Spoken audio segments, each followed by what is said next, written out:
Today, let's talk about real estate investment teams. What's more profitable, a big operation or a small one? Let's get into it.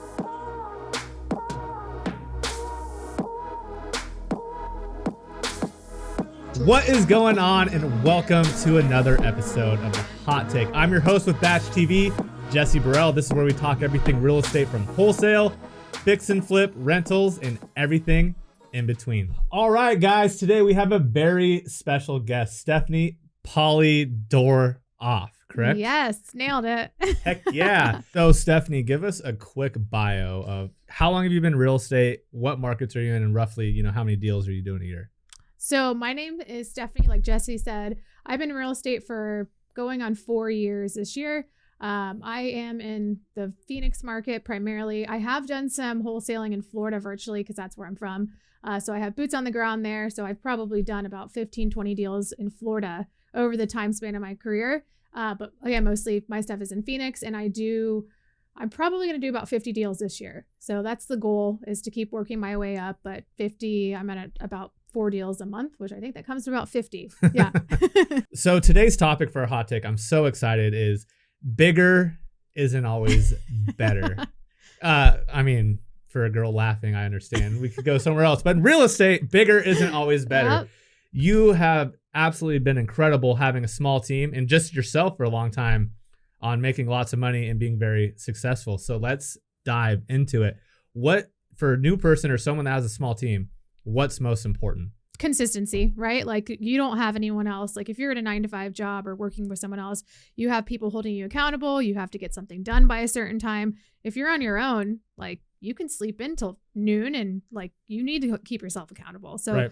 Accountability and consistency are the top two. So give me an example, since you started about 4 years ago, what's something that you've been so consistent with that it's undeniable? Yeah, I would say, I'm a human, so like, it's hard. Sometimes I struggle with consistency. I'm not perfect, but in terms of like the business side of it, marketing, obviously, in order to get the phone to ring, you need to get leads. And in order to do that, you market. So direct mail has been something I've been pretty consistent with. There's definitely been some times where I've dropped the ball in a couple months, but overall, that's been my most consistent action, is sending direct mail and marketing that way. And then roughly, how much are you spending a month? Yeah. And then or let's just go to like a year. How much are you spending a year? And then what's your return on that for a year?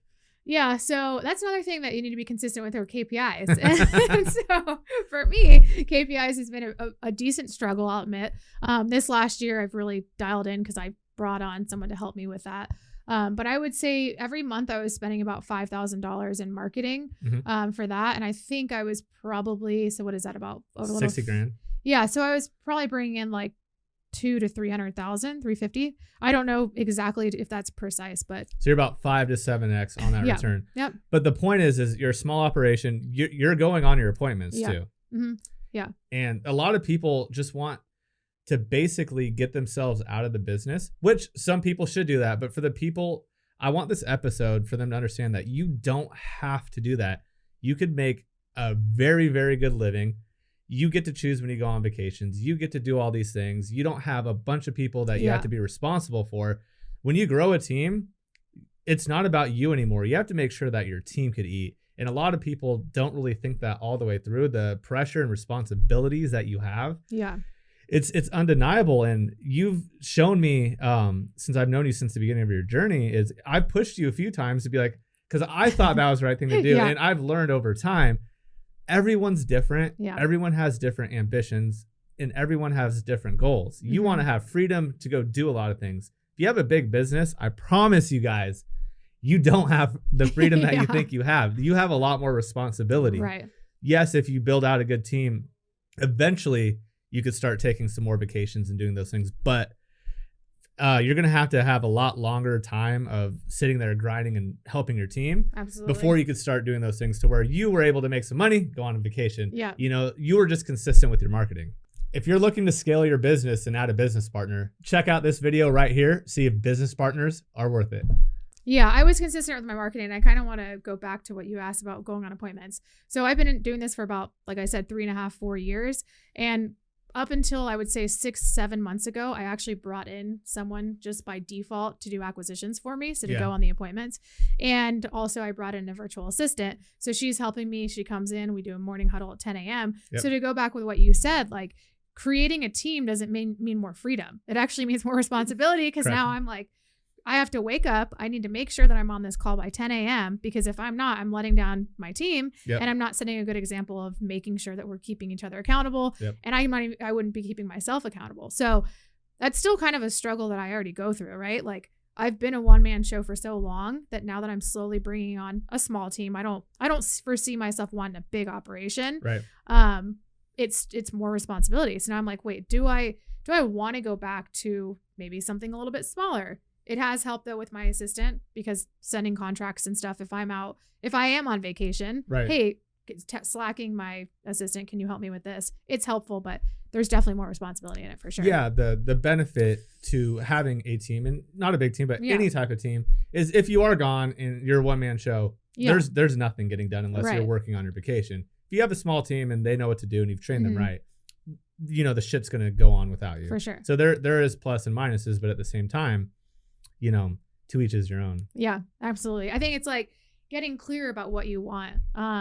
Because you think coming into this business, I need to have a big team. That's how everyone else around me does it. Yeah. You mostly hear people talking about their big team or the money they're making and how they got there is a big team. But you don't really hear about the people that are in like their solopreneur journeys like that. You don't really hear about it very often. So you think that like maybe that's the only way. But then it's like getting clear on what do you want your lifestyle to look like? Do I want to be able to like go on vacation and do this and do that and not have to be a certain time every single day? So I don't know, it's getting clear about what you want to. So I think for this hot take, you could talk about the pros of running a small operation and cons. Yeah. And then I'll talk about the pros and cons because I have had multiple big operations. Yeah. Actually, I've done it multiple times. So let's dive in. Talk about pros and cons. All right. So when I was fully on my own, some of the pros were obviously I didn't have to be somewhere at a certain time and people weren't relying on me. So if I wanted to jump ship, go out of town, I didn't have to make sure that I had things scheduled with anybody. I have my morning meeting. I didn't have to do that. I would just go and I wouldn't have to worry about my phone ringing because anyone that like any of my like team members calling me. So that's definitely, it's kind of a pro and a con. Yeah. I think it's a con too because you're not being held accountable. Yeah, exactly. So that is also the con is that when I am away, if I'm like, say I'm at a wedding or something, I don't know, something random, and my phone rings and it's a lead, am I going to pick it up? No, I'm partying. Like I'm not answering that call. So then I could potentially be losing out on who knows how much money. We don't know how much money we're making when our phone rings. So I would say that's a con. So it's kind of like a double-edged sword. When you are by yourself, you have freedom, but then you're also giving up potential deals and potential money. Right.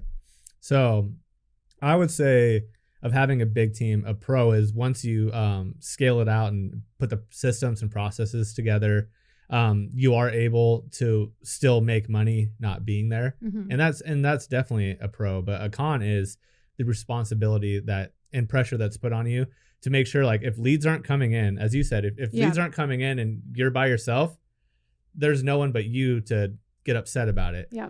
If your team is reliant and their paychecks are based on what you could give them and you're not doing it, I mean, that's not the right thing to do. So those are definitely some pros and cons. Some other cons is the more people you get now, owning Batch and all of the products that we have over 160 employees. The toughest part about owning a business is people. It's not, we have the systems dial in, we have the processes.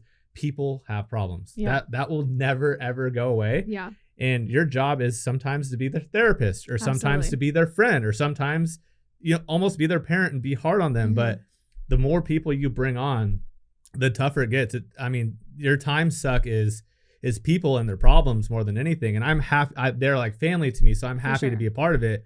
But if you want all the time in the world and you don't want to help a lot of people, do not build a big team. Yeah, no, absolutely. And I think even just having like assistants and, having an assistant, I mean, like you said, the therapist, I find myself in a situation where it's like, you have to kind of dig these people out of their like, if they're having a rough day mentally, like as a leader, you want to make sure that they're on the right track. They feel better. They're operating at their highest self, because then it carries over to your business too. So if they have personal stuff in their lives going on, it will be brought over to your business. So it's true. Like they rely on you not just to be there as their like leader, but like as a friend too. So yeah.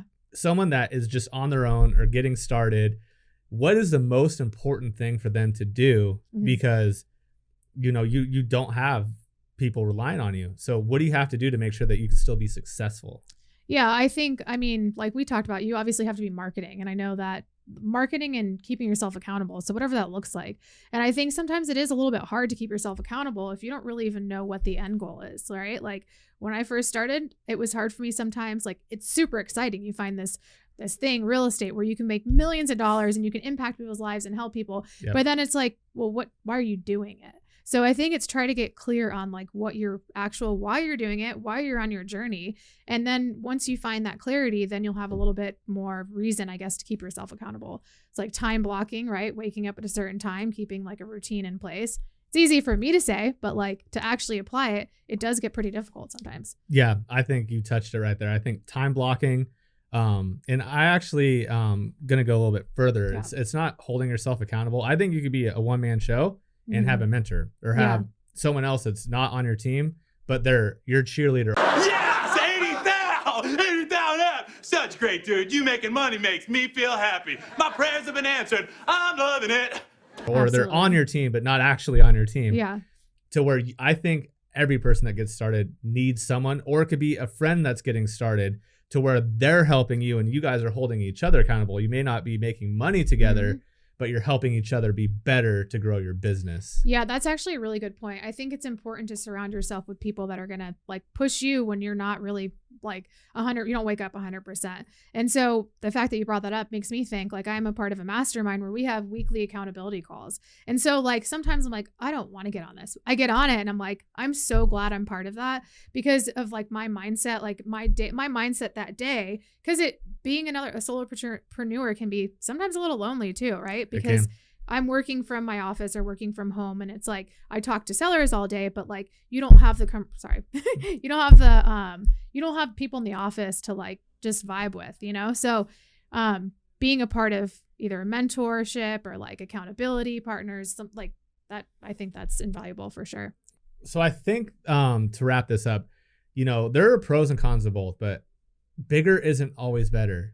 It really isn't. It's just bigger is different. And being a small team, you could have so much success. It depends on your lifestyle, depends on your family.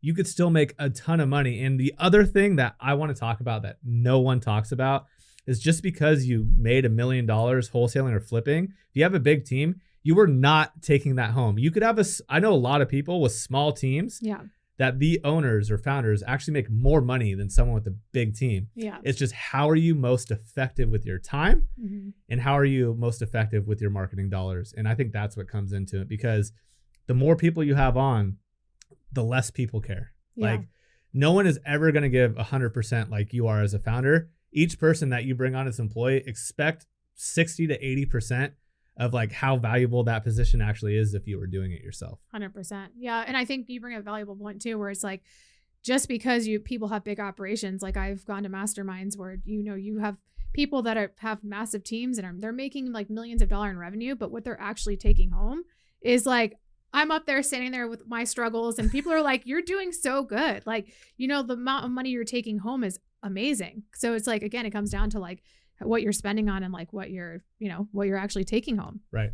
So before we go, how does someone get a hold of Stephanie on social media and give one last golden nugget, just entrepreneurship? Like what's something that's important to you? Yeah. So you can find me on Instagram, SRPgirl_investor.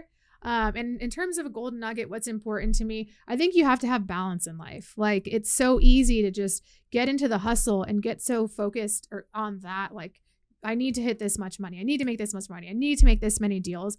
But then you have to find the balance, because that at the end of the day, if you're chasing after these only like these work goals or, you know, like then you make all this money and you look around like what else have you built, right? Like relationships. And so I think that's really important. Absolutely. Yeah. I couldn't agree more. thank you so much for Yeah. coming on today. I appreciate you so much. Yeah, awesome. Thank you for having me on. Thank you so much for joining another episode of The Hot Take. Make sure to like, subscribe, check out our free giveaway, and until next time, let's get it. Bye. Check out these other videos right here. Follow me on social media.